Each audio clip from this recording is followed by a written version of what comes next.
Being here at this table and looking at the gender balance, I think it's not bad. I am the single man, there are only women here.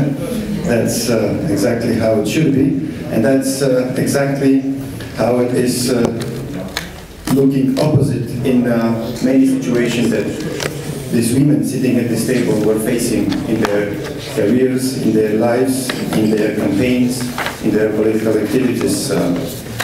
Just to recall one story from Armenia, our friend from Armenia will be telling us that she was the first woman elected to the local council. So things are fortunately moving ahead, but they are far from being satisfactory. And this is exactly the reason why we wanted today to meet those people here, those women that are so active and so brave. Let me say a more general remark on this occasion, that although we strongly believe that men and women are equal, it doesn't mean we do not need to pay attention specifically to the women's work for democracy and human rights. It is because specifically women are the first victim of conflicts. They are struggling at most in the time of transformation, and they are facing many more problems that are faced by the men in the given reality, whether it's a hostile environment where activists are put into the prison, or whether this is a neighboring environment where transition is already happening. That's why I believe this is one, and for me, key reason why I wanted to have here in the endowment women that are in so many countries, and we have here representatives from Morocco, from Georgia, from Armenia, from Algeria, from Moldova, and from Belarus, that will say a few words and share with us their wonderful stories. I would like to ask our keynote speaker and guest of honor, Elena Valenciano, to deliver a few words. Thank you very much.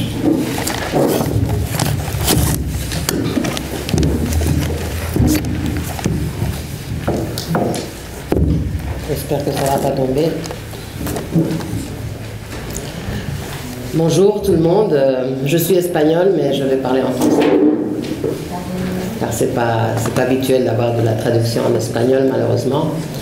Mais je crois que je pourrais diriger quelques mots dans cette seconde langue pour moi qui est le français.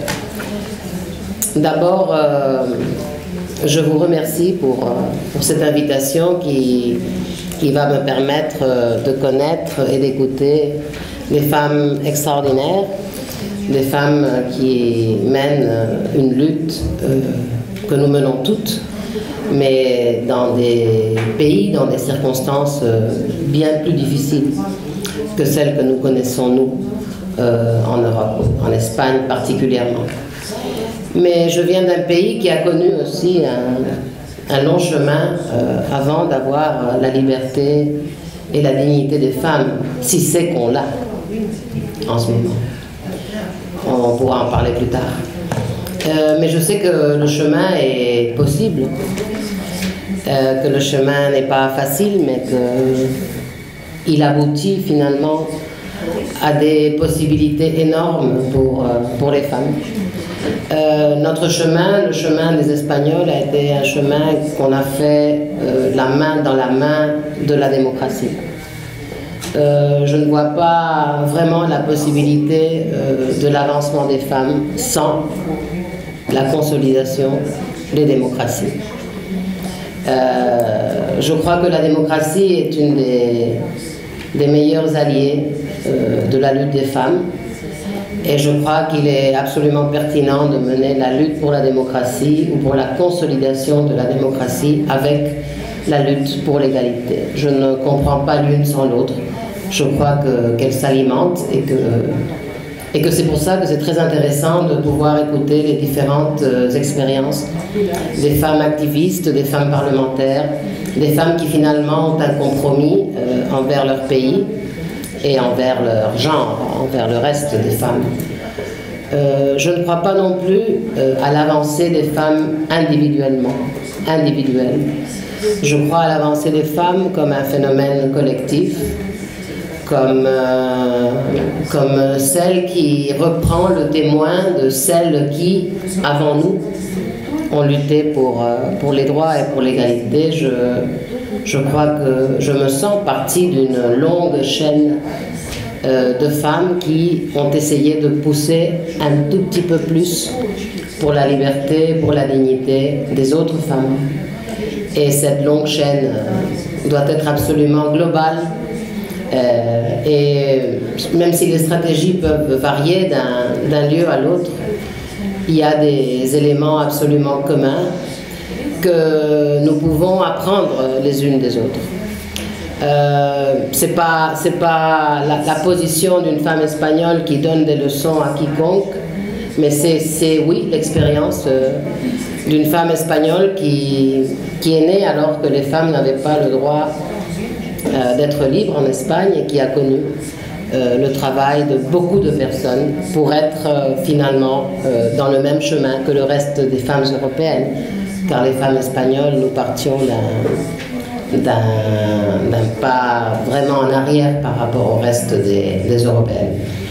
Alors voilà, je crois que nous avons des défis qui sont communs. Il y a bien sûr des défis particuliers, mais je crois que nous sommes des sœurs, nous sommes des complices dans cette bataille pour notre dignité, pour la dignité de toutes les femmes.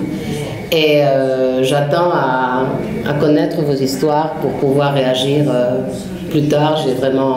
Je suis vraiment ravie de pouvoir écouter ce que vous faites et ce que vous pensez qu'il est possible de faire ensemble. Merci. Merci. Merci beaucoup, Elena. Merci pour votre très important mot. J'espère que maintenant nous allons écouter un peu de l'histoire de la vie de notre voisinage. Tous les participants sont venus du voisinage d'Europe. C'est-à-dire, ce sont les régions très près d'Europe, mais pas toujours très près dans le sens du niveau de démocratie, dans le sens du niveau des droits des hommes et de la protection des droits et de la position de la femme dans la société. On va écouter un peu.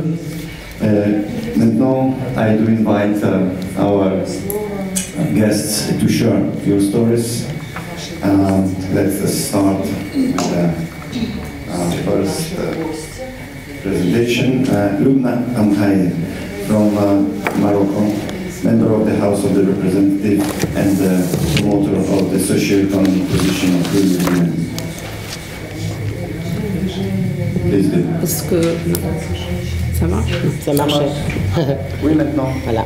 Oui, maintenant. Oui. Est-ce que vous voulez que je continue en français? C'est mieux? Ah, pour moi, c'est parfait, mais si vous parfait, voulez parler en oui. anglais, c'est à vous de choisir. D'accord, je continuerai alors en français. Premièrement, je remercie le Fonds européen pour la démocratie pour cette invitation, pour nous donner l'occasion de faire porter cette voix féminine marocaine et d'aussi d'écouter les échos des autres voix venues d'ailleurs, mais aussi qui existent en Europe. Merci à Madame Elena pour ses mots, pour d'être venue déjà pour nous écouter, nous connaître, nous soutenir d'une manière ou d'une autre. Et moi, l'histoire, elle est pas très longue, puisque j'ai pas commencé depuis longtemps la politique. J'ai adhéré au parti en 2007 parfois juste par curiosité, après par engagement dans des campagnes électorales et par organisation de différentes conférences, à travers des rencontres, je me suis rendu compte que je devais faire partie. Je devais faire partie non pas parfois juste rester en arrière à soutenir les autres. Parfois, il faut mettre la main dans la pâte et s'engager personnellement dans cette lutte. Et donc j'ai été élue en 2011, après les élections législatives, sur la liste nationale qu'on appelle la liste de sièges réservés. C'est une liste de quotas pour les femmes. Heureusement qu'elle existe, puisque depuis 2002 qu'on a le quota pour les femmes, on a plus de femmes donc, au Parlement. Et c'est une liste qui a donné l'opportunité aux femmes d'accéder au pouvoir législatif et de changer quelques lois qui n'étaient pas toujours en faveur des femmes. Pourquoi je dis ça? Parce que même si on est encore en minorité au Parlement, on commence quand même à attirer l'attention sur des sujets qui nous intéressent, nous les femmes, mais qui intéressent secondairement parfois les hommes malheureusement. Et on doit continuer à penser à ces femmes qui ne peuvent pas accéder au Parlement, qui ne peuvent pas être élues et qui ne peuvent pas exprimer parfois leurs besoins. Parce que, et là j'énumérerai peut-être quelques défis et quelques priorités que je vois qui sont importantes pour la femme et pour l'homme d'ailleurs, puisque c'est toujours la femme aux côtés de l'homme pour construire une société, pour construire le changement et pour arriver à bâtir cette démocratie dont nous rêvons tous. La démocratie qui porte des valeurs de justice, de liberté, mais sans atteinte à les libertés des autres. Une démocratie porteuse d'espoir pour les jeunes, porteuse d'opportunités et d'égalité des chances. Au Maroc, je pense que les priorités sont plus portées sur le renforcement des capacités, sur l'éducation. Et moi, je pense que quand la femme, elle connaît ses droits, quand elle sait là où il y a le manque, là où il faut se battre, là où il faut toucher, et là où il faut parler, elles réussissent le combat. Elles savent comment arriver à leur fin si elles sont économiquement indépendantes. Parce que parfois, c'est des restrictions économiques, sociales qui font que les femmes sont en retrait et n'accèdent pas toujours aux postes de pouvoir ou de gestion locale. Je sais que je ne dois pas être longue, mais juste pour relancer le dernier message, c'est que les défis qu'on a rencontrés, que j'ai rencontrés, mais avec des collègues de jeunes parlementaires, c'est parfois même pas des défis de genre, mais des défis de génération. Et notre défi majeur, c'est de faire la politique autrement. Parce que les jeunes en ont marre de la politique, comment elle est faite. Ils n'ont plus de confiance en politique, ils ne veulent rien savoir de politique. Donc en fait notre défi et notre objectif, c'est de concilier ces jeunes avec la politique et de leur dire que peut-être qu'il y a de l'espoir à travers d'autres générations montantes qui font la politique autrement, c'est-à-dire qui font une politique de proximité, qui font une politique basée sur la communication et qui font une politique de confiance. Ça veut dire que je ne donne pas de promesses que je ne peux pas tenir. Je ne change pas de position du jour au lendemain. Ça veut dire qu'il y a quand même des principes et des valeurs et que c'est faisable en politique. Dernier point, et vous l'avez cité, Madame Elena, c'est qu'il faut une solidarité entre hommes et femmes, mais aussi, surtout, entre les femmes.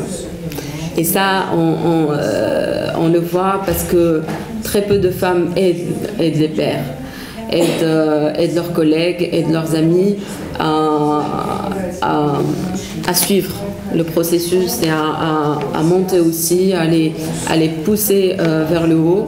Et je pense que c'est un point sur lequel, non seulement, et là je ne pense pas pays, mais je pense vraiment globalement, quand je rencontre des parlementaires européennes ou des États-Unis ou d'autre part, je sens que quand même il y a des gens qui me soutiennent et qui disent on connaît votre cause, peut-être qu'on peut en parler, parce qu'il n'y a pas, le Maroc ne vit pas isolé, il vit avec des partenariats européens, il vit avec l'Union européenne à travers des échanges commerciaux, des échanges stratégiques. Nous avons le dialogue stratégique avec les États-Unis, nous avons le dialogue pour la démocratie avec l'Union européenne.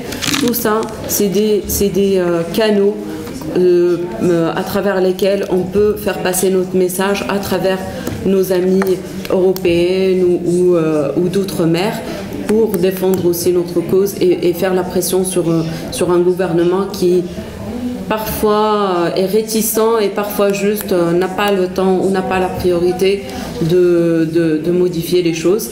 Dernier point, on a besoin d'espoir, on a besoin d'y croire et on a besoin de confiance entre nous. Et pour bâtir ça, il faut bâtir ces canaux de communication avec les autres membres, la société civile, la presse et les journalistes. Et donc, à travers tous ces réseaux, on peut défendre une cause et aboutir à la réussite de cette cause. Merci. Merci beaucoup. Espoir, confiance et détermination, je pense, sont trois mots qui vraiment étaient présents dans votre présentation. Vous avez dit, quand nous avons raconté aujourd'hui matin, que chaque pays, chaque société a son chemin vers la démocratie, que le Maroc a utilisé différentes très calmes méthodes de transition. Vous pensez que ça va rester comme ça, ça va continuer comme ça? Je pense que oui, parce que c'est un choix qui a été... Vous savez, au Maroc, les changements n'ont pas commencé en 2009-2008, mais bien avant, en l'accession du roi Mohamed VI au trône. En 1999, les choses ont commencé à changer parce qu'il y a eu un nouveau leadership, une nouvelle vision, une vision portée sur des changements stratégiques. Ça veut dire on va toucher à l'économie, mais on va toucher aussi aux infrastructures, aux besoins de base, à l'éducation.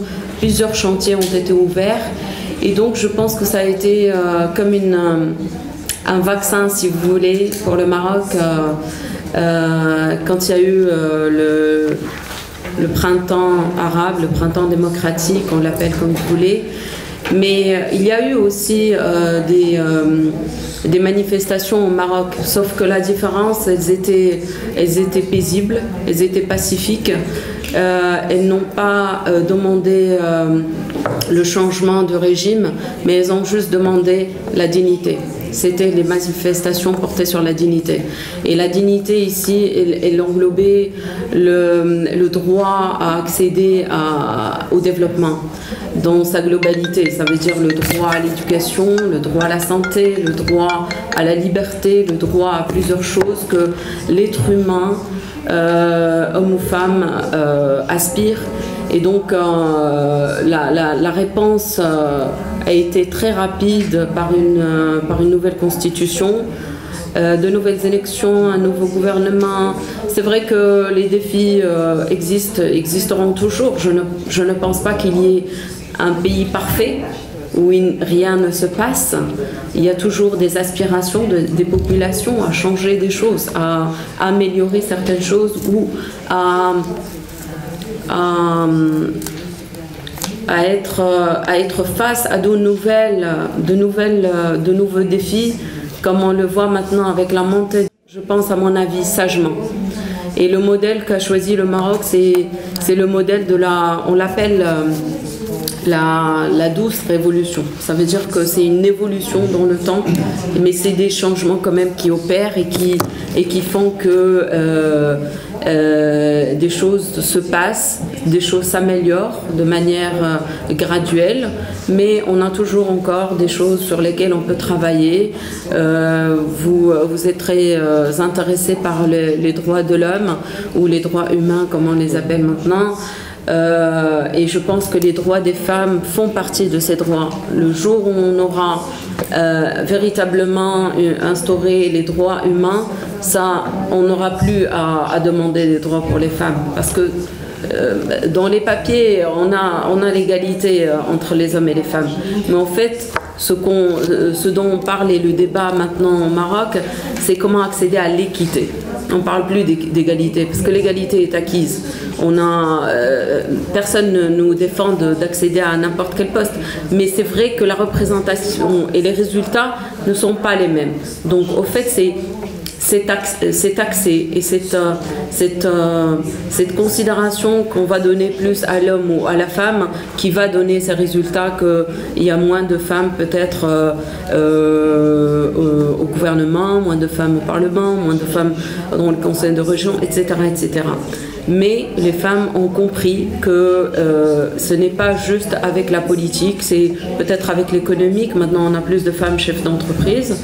Et on a une femme d'ailleurs qui est la chef des chefs, c'est la présidente de la Confédération des entreprises marocaines. Donc, pas parce qu'elle est femme, mais parce qu'elle a vraiment beaucoup de pouvoir et qu'elle a hérité d'une très grande entreprise qu'elle a elle-même développée, une entreprise familiale, et qu'elle a su quand même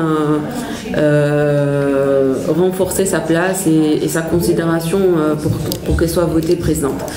Ça pour dire que c'est le choix du Maroc, c'est un choix stratégique, c'est un choix multiple aussi de diversifier ses pouvoirs, que ce soit la politique, que ce soit l'économique, que ce soit la presse et la liberté d'expression. Plusieurs militants et activistes maintenant portent haut et fort leurs recommandations et leurs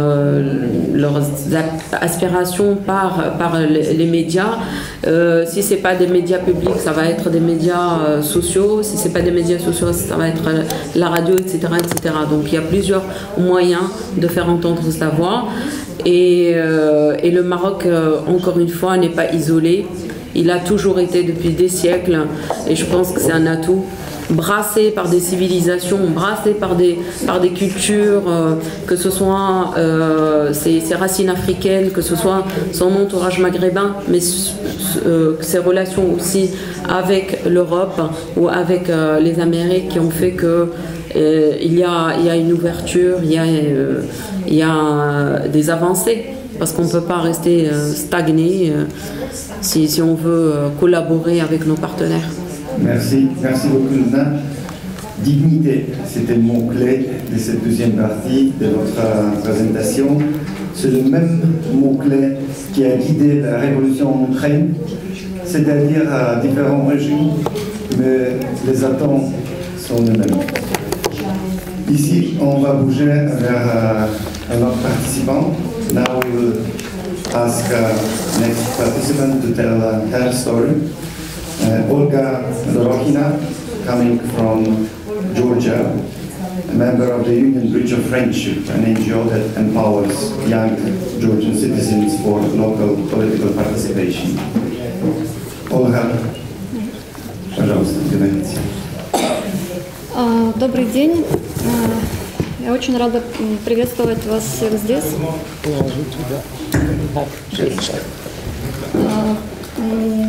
Я хочу поблагодарить Европейский фонд демократии за приглашение, потому что для маленькой организации, которая работает в регионе, это, поверьте мне, большая честь и признание. Сидеть вместе с членом парламента, сидеть с женщинами, которые имеют опыт работы в парламентах других стран, это очень важная поддержка уже для нас. Как уже господин Ежи сказал, мы реализуем проект по усилению молодежи в регионе и интеграции их в решение локальных проблем. В рамках этого проекта мы создаем молодежные советы, которые работают вместе с органами местного самоуправления по изменению ситуации на местах. Но здесь как бы мое выступление перекликается с темой нашего сегодняшнего сессии «Женщины и демократия» в том контексте, что, во-первых, сама организация, основными членами ее являются женщины. С другой стороны, как уже сказала Любна, среди молодежи вот мы видим как бы недостаток информации о том, как они могут участвовать в демократических процессах, недоверие к тем политическим процессам, которые протекают в наших странах. И я бы хотела рассказать немного о том, как мы пришли к этой идее, как она создалась. Фактически наша организация была создана в 2006 году, и это были в основном молодежные инициативы. И первая наша попытка по продвижению демократических ценностей, по интеграции, информированию молодежи о том, что есть демократические институты, была наша попытка создания молодежного парламента Цхинвальского региона. Вы знаете, что Цхинвальский регион – это одна из частей, которая в настоящий момент находится вне контроля с наших властей и фактически является оккупированной территорией. И были проведены выборы, мы собрали тех людей, молодых людей, которые, так сказать, выиграли эти выборы, провели для них специальные усиленные тренинги. Была разработана программа их действий, но, к сожалению, как только мы вернулись домой, это было 30 июля, и вы знаете, что уже с 5 по 8 августа фактически начались военные действия, и, к сожалению, все те молодые люди, с кем мы работали, они вместе со своими семьями, со своими близкими вынуждены были покинуть свои дома и оказались разбросанными в разных регионах Грузии, в разных компактных поселениях. И здесь для нас тоже это был переломный момент, потому что мы задались вопросом, что делать, правильно ли то, что мы делаем, принесут наши миротворческие усилия какие-то результаты, если в одночасье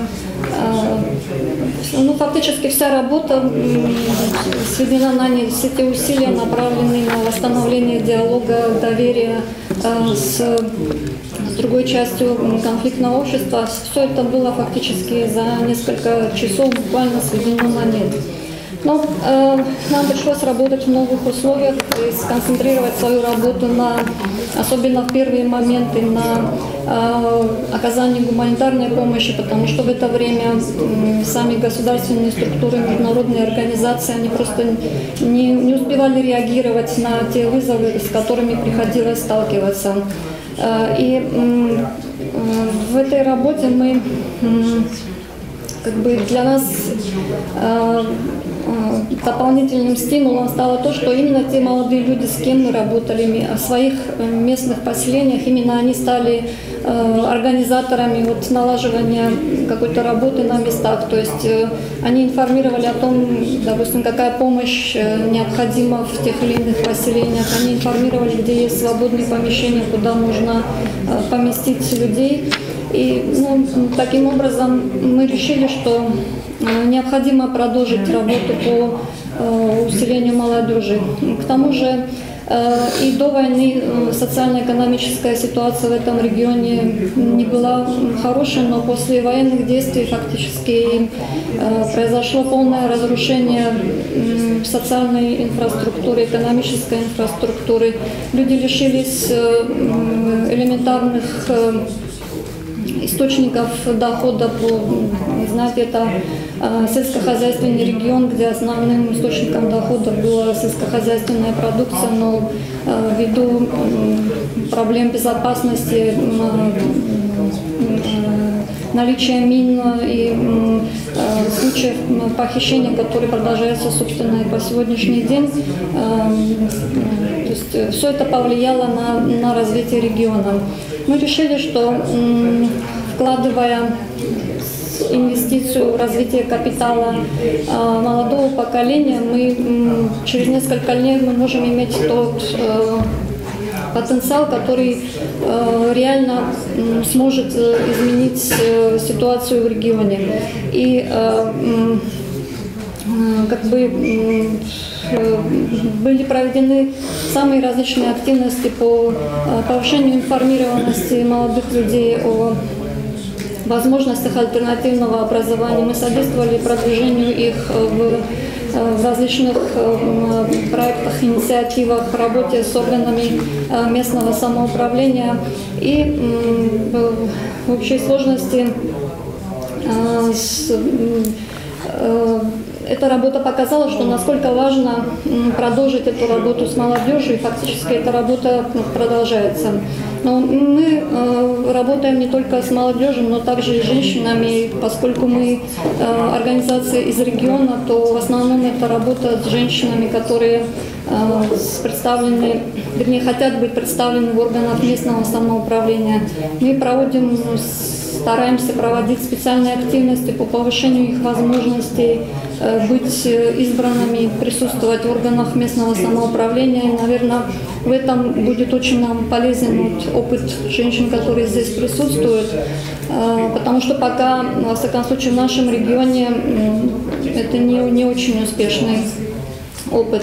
Ну и, конечно, работа женщина и миротворчество. То есть, наверное, женщина больше всех страдает в конфликте, но вместе с тем у женщины всегда есть больший потенциал в преодолении тех моментов, с которыми приходится сталкиваться в результате конфликтов.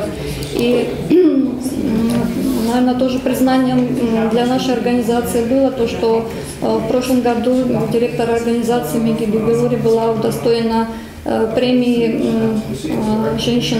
молодых женщин за миротворчество на Южном Кавказе. И мы считаем, что работа с молодежью и интеграция их в локальное развитие дает им возможности уже говорить на другом уровне со своими сверстниками в конфликтных регионах, потому что им есть уже что сказать. Они приходят с повесткой дня на переговоры, когда у них есть возможность сказать, что вот мы сделали вот это в своем регионе, давайте мы как-то изменим, возможно, начнем диалог, и, возможно, что-то мы вместе сможем изменить в общении наших общин. Работа несложная, работа сложная как раз таки, потому что сам миротворческий процесс и переговорный процесс, он как бы заморожен, хотя диалог на некоторых уровнях продолжается, но тем не менее проводить его приходится совершенно в других условиях. И я думаю, что развивая наши возможности как женщин, так же и молодежи, мы сможем содействовать развитию как самого региона, а также внести свой вклад в строительство мира в нашем регионе и, в общем-то, во всей Европе и в нашем мире. Спасибо за время. Спасибо, Ольга, большое за вашу очень интересную историю. Позвольте один добавочный вопрос. Вы представляете собой русскоязычную часть грузинского общества.